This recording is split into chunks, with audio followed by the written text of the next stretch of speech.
Hello, Assalamu alaikum. Myself, Dr. Tawqir Hassan, MBBS from Chittagong Medical College, 45 BCS in health and 46 health safeguard recommended and 48 special BCS in health. So, what's up everyone? আজ আমি আপনাদেরকে কিছু কথা বলবো। তো আপনারা সবাই জানেন সামনে 5,000 চিকিৎসকের পদ শূন্য থাকার কারণে সম্ভবত আরেকটা স্পেশাল বিসিএস আসতে যাচ্ছে।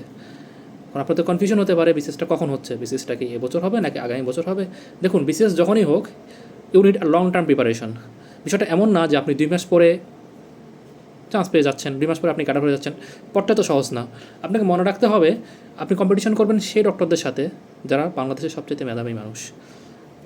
যদি আপনার 50,000 পরীক্ষার্থী 5,000 পোস্টের জন্য পরীক্ষা দেয়, আপনাকে মনে রাখতে হবে যে 50,000 পরীক্ষার্থী হচ্ছে ডক্টর। সো আপনি যদি আশা করেন জেনারেল বিসিএসের মতো এখানেও কাট মার্কস 108, 110, 115 এরকম হবে, এই রেঞ্জে থাকবে, তাহলে আপনি ভুল করছেন। 48 বিসিএস থেকে বলতে পারি 48 বিসিএসে আপনি খেয়াল করে দেখবেন কোনো নির্দিষ্ট কাট মার্কস আপনি পাচ্ছেন না। কেন? এর কারণটা হচ্ছে ভাইভাতে মার্কসের অনেক বেশি ওঠানামা হয়েছে। আপনি খেয়াল করে দেখবেন 125 পেয়ে কেউ কাটার সার্ভিস জয়েন করতে পেরেছে, আবার 130 পেয়েও কারো কাটার সার্ভিস জয়েন করা হয়নি। তো সেক্ষেত্রে আপনার টার্গেট হবে কাট মার্কসের পাল্লায় না পড়ে এমন একটা মার্কসে নিজেকে নিয়ে যাওয়া, এমন একটা মার্কস অ্যাচিভ করা যেন আপনাকে চাইলেও ভাইভা বোর্ডে কাটার হওয়া থেকে বাদ দেওয়া যাবে না।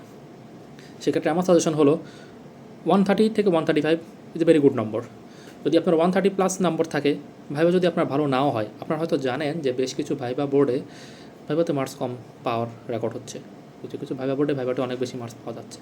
সো যখন আপনি ভাইভাতে যাচ্ছেন এবং আপনি এটা জানেন না যে ভাইভাতে আপনি কত পাচ্ছেন, যদি আপনার 130+ মার্কস রিটার্নে থাকে, যেটাকে আমরা প্রিলি এক্সাম হিসেবে দেবো, তাহলে আপনি মোটামুটি একটা ভালো ধরনের সুবিধা পাচ্ছেন ভাইভাতে। যদি ভাইভা আপনার ভালো হয়, প্রিলি ভালো হয়, তাহলে আপনি আপনার পছন্দের উপজেলায় পোস্টিং পাবেন আমার মতো। আর যদি আপনার ভাইভা কোনো কারণে খারাপ হয়, রিটার্ন ভালো হয়, আর কিছু না হোক আপনি ক্যাডার সার্ভিসে জয়েন করতে পারছেন। তো সেক্ষেত্রে আমার পরামর্শ হচ্ছে আপনারা কাট মার্কসের পাল্লায় না পড়ে অবশ্যই চেষ্টা করবেন কোনোভাবে যেন আপনার মার্কসটাকে 130+ রাখা যায়। আপনাকে কোন কোন বিষয়ে ফোকাস দিতে হবে, কীভাবে ফোকাস দিতে হবে, কতক্ষণ ফোকাস দিতে হবে, এইসব বিষয়ে আমি বিস্তারিত আপনাকে সামনে আস্তে আস্তে করে বলবো। তবে হ্যাঁ, আপনি আজকে থেকে আপনার মাথায় মাইন্ডসেটটা ঢুকিয়ে নিন। যদি আপনার বিসিএস ক্যাডার হওয়ার ইচ্ছা থাকে, বাংলাদেশ হেলথ সার্ভিসে আসার ইচ্ছা থাকে, তাহলে অবশ্যই এখন থেকে আপনাকে প্রস্তুতি নিতে হবে। ধন্যবাদ। আসসালামু আলাইকুম।